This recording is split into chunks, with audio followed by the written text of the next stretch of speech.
All right, and our next filer for office here is a new friend of mine, and I've been very happy to make this man's acquaintance, and I've been delighted to work with him on getting this set up. It's Mr. Taylor Wright in Congressional District 4.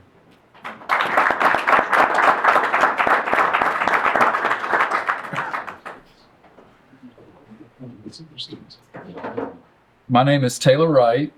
I'm your candidate, and this is my district. I'm running as a Libertarian. That's what I say for every door I knock on. And I've knocked on over 2,000 doors. Those guys right there have gone with me for a significant portion of them and handed out brochures we have, met people, converted people, taught what Libertarianism is, because a large part of our population doesn't even know. And I have the podcast and I'm active on that, but genuinely, the education of these ideas will live forever. And meeting people one-to-one, including that lady back there who I know, she's here because over months we've talked ideas, thoughts, and then when people get an orientation to the ideas of freedom, actual freedom with a consistent approach, they will actually acclimate and sometimes join. And so it's an honor to be nominated as the District 4 representative for Congress. I take it very serious. I've canvassed already in almost every city that I represent, from the southern tip of Midville, Sandy, to Riverton, Harriman, Draper, Lehigh, Eagle Mountain, Saratoga Springs. I went down to Richfield and did a radio show for Utah Mid Radio, and then campaigned in all the towns nearby. And it means something to me to talk to people and for me to just be able to share freedom, because my life philosophy is the love and energy we create lives on long after we do. So it doesn't even matter about the external. It's you actualizing your potential to share that, and then that is what will live on. And within that, there are some pragmatic, aspects that I want to do in this campaign. Number one, get on the debate stage with Mike Kennedy. And I'm gonna, no matter what they ask me, every single question, if I get there, I'm gonna turn to him and I'm gonna say, Mike, you swore an oath to the Constitution and you betrayed it and you betrayed us. And they're either gonna quit asking me questions, they're gonna kick me off the debate stage, or it's gonna be the most awkward debate in the history of debates. And I'm gonna do it every single question.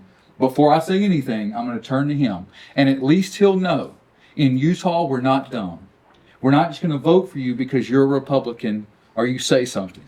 That we have a high enough intellectual capacity to say, hey man, the Constitution says only Congress can declare war. Our founders had great experiences for centuries with the kings of England, waging war impulsively. And from that hell that they experienced, they were like, no. They made it explicitly clear, only Congress can declare war. And you swore an oath to that. And now here we are. And only Congress can tax. And no matter what they do, Mike Kennedy, no matter what the executive branch does, you will not. It's code red. Once the Constitution is breached, that's why you're there. It's code red. And so that's a pretty big goal of mine, to get on the debate stage and do that. And at least, educate and express, the values of freedom. And then two, I want to get 8 to 10% of the vote in my district. And in very red districts like mine, and mine is as red as there is in the Mountain West, because it starts southern tip of Midville, goes all the way past through Lehigh and down through Joab.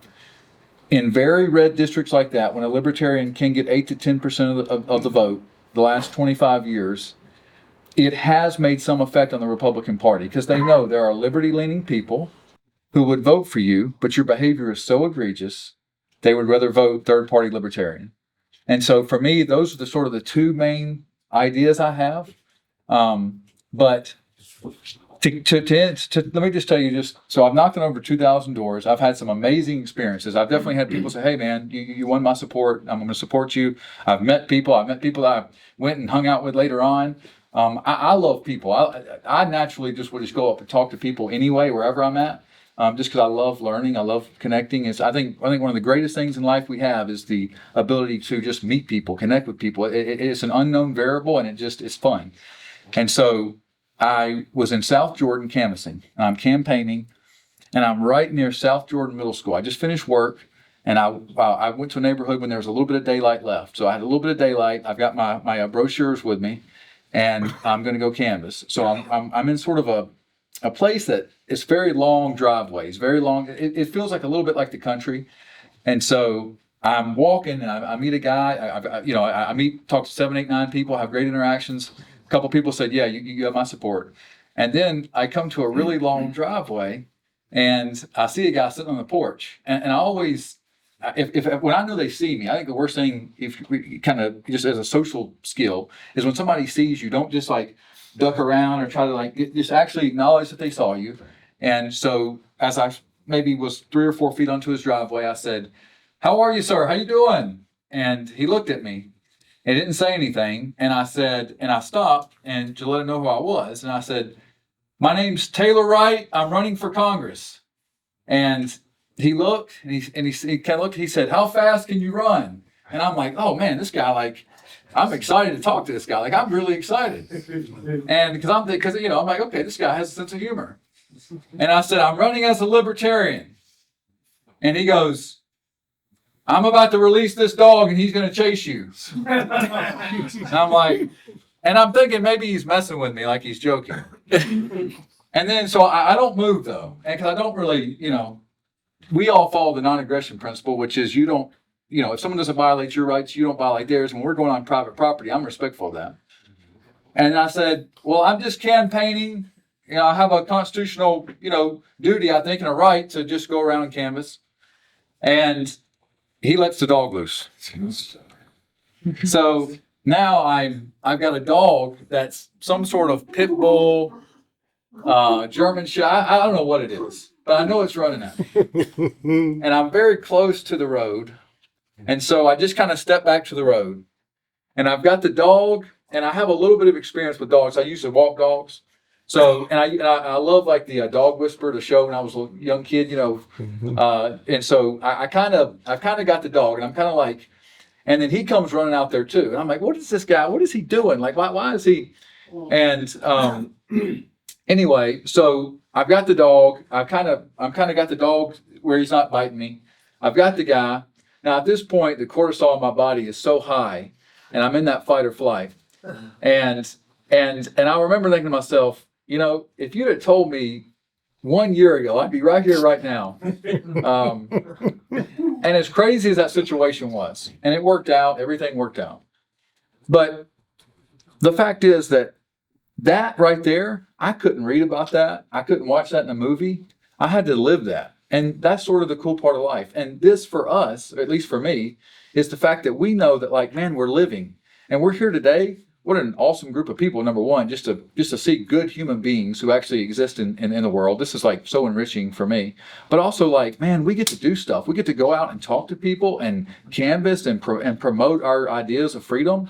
And we actually get to live, and that's where we're supposed to be. The universe, God, whatever, aligned for us to all be right here, right now. This is our destiny. It is our destiny, and it's our responsibility. And even when it sucks, when you're tired, just know that you're living, and this is what we're meant to do. And to do this, to be able to connect with you guys and to share freedom, it's such a humble, just opportunity for me. I'm speechless. And so thank you for your time, your energy, and thank you. So that's it.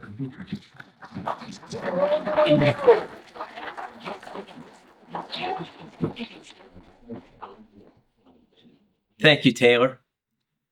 Do I hear a nomination? I nominate Taylor. All right, we have a nomination for Taylor Wright. Do I hear a second? Do I hear a second? Second. All right, thank you. Taylor Wright, nominated and seconded to represent our party in Congressional District 4. How many people would like to vote to give our nomination to Taylor Wright? Okay, thank you. Any votes for no? All right. Congratulations. Taylor Wright, you are our candidate in Congressional District 4.